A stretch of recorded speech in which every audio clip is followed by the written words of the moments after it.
Hi guys! Okay, so welcome back to another episode of Sherna's Kitchen. And today, as you guys can see, I'm making corn pie. So I'm like just preparing the vegetables for it. But I know corn pie is one of those dishes that actually low-key needs like a lot of seasoning. So like I did buy like my seasoning pack from Massey, and then like I'm rinsing up my vegetables after it is like I'm done like taking it out of the pack. I also like scrape off the skin of the carrot because I'm gonna grate this carrot to put it in the actual corn pie because I love carrots in corn pie. I don't know if it's just me, but I really do like my stuff cut up fine enough because I would like to taste the seasoning while I eat it. Like I like to taste it, but like I don't like to chew it, you know what I mean?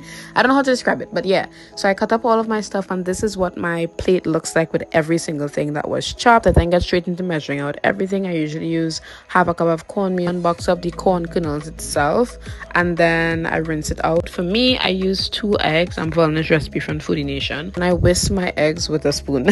And then after this is everything prepared, and then I get straight to the pot. Now the first thing I'm going to do is just like melt about 4 ounces of butter on the stove, and then I add in all of the vegetables that I want in the actual corn pie that I like. So that's just like garlic, sweet pepper, and all of the like regular stuff.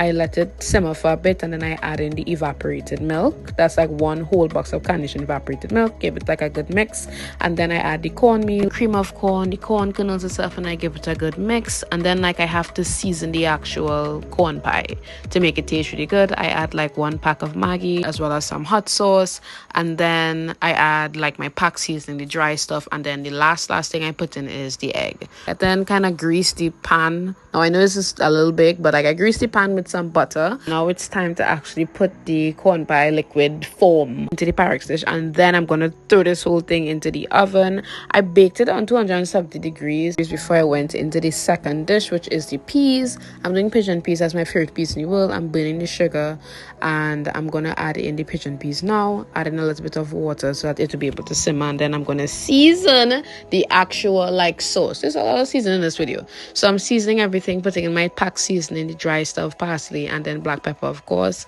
and I'm giving it a good mix. A tip my mom gave me is to crush the peas a little bit to make it thicken, because this is what it looked like before it thickened, and then this is what it looks like thick. Then I went into my last dish. On this point, guys, I was so hungry. This was what the corn pie looked like. I look, you forgot in the oven. And then I got into rinsing out the cabbage. I'm actually making like steamed cabbage with some carrots, because I had carrots already. I had like a whole pack. Like my stomach was growling at this point. I was ready to finish this meal. I seasoned the pot with the remaining vegetables that I actually had, and then I added in the cabbage and the carrots and added some water to help it steam, and then covered it down.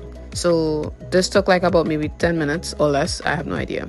And then I added some salt just for taste and seasoning, and then I gave it like a good mix. I usually add ketchup to everything. I added a little bit of ketchup, and then that was basically it. I bowled it out, put it into my bowl to store it in the fridge, and y'all, that was basically it.